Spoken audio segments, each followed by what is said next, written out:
Le rapport sur les CMOP a été adopté. Il s'agit donc en substance de la compagnie maritime régionale, du moins une préfiguration de ce qu'elle sera. Pour en parler, nous recevons ce soir Vanina Borromei, la présidente de l'Office des transports de la Corse. Bonsoir Vanina Borromei. Il a été dit par l'opposition aujourd'hui, qui a beaucoup ironisé, vous n'achetez pas de bateau, on est loin de ce qui avait été dit en 2016, un vote qui était présenté à l'époque comme historique. Je crois que le vote historique, il est véritablement aujourd'hui. Ce qui s'est passé aujourd'hui est une étape fondamentale dans la maîtrise des transports maritimes pour la Corse. C'est une compagnie aujourd'hui qui va être proposée dans le cadre d'une CMOP, une société d'économie mixte à opération unique, avec un partenariat en majorité public, 50,1% pour la collectivité de Corse, et je crois que c'est ce qu'il faut retenir. Le fait d'être propriétaire de navires aujourd'hui ne fait pas une compagnie maritime.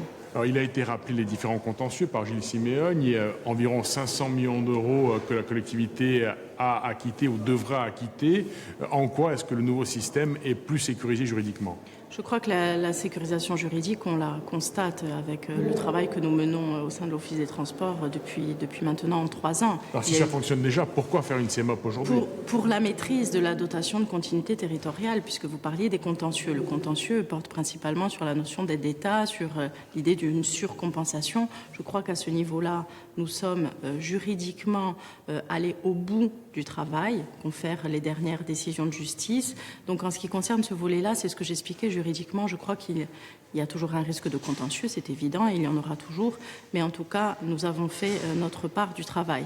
L'idée du rapport aujourd'hui de la CMOP, c'était véritablement que la collectivité, qui était jusqu'à aujourd'hui un pouvoir adjudicateur en termes de desserte maritime, devienne véritablement acteur de cette desserte, aux côtés des compagnies qui pourront venir s'intégrer dans une société dédiée qui sera partenaire de la CMOP et qui sera donc partenaire de la collectivité dans la gestion de cette compagnie. Vous avez utilisé le terme de surcompensation. Ça suppose que la collectivité de Corse donne trop d'argent aux compagnies par rapport au service qui est rendu. Est-ce à dire qu'à l'avenir, vous en donnerez moins ?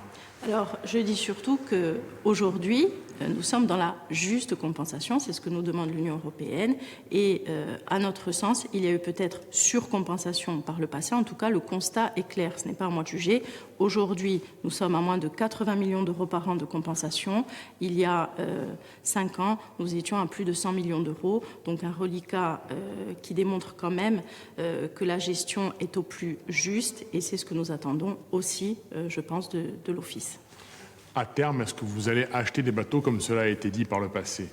Alors, c'est une possibilité, évidemment, dans le cas d'une compagnie maritime, cette notion de SEM d'investissement persiste et nous y travaillons. Mais je crois qu'il y a un principe de réalité qui s'applique. Aujourd'hui, nous n'étions pas en capacité de pouvoir affréter ou devenir propriétaire de navires. Il y a eu cette possibilité en 2016, mais il faut la replonger dans le contexte de 2016 qui nous avait offert cette opportunité, qui n'a pas, pour des raisons techniques et environnementales, abouti. Mais bien sûr, c'est toujours une piste de travail pour nous et une possibilité, mais dans une seconde étape.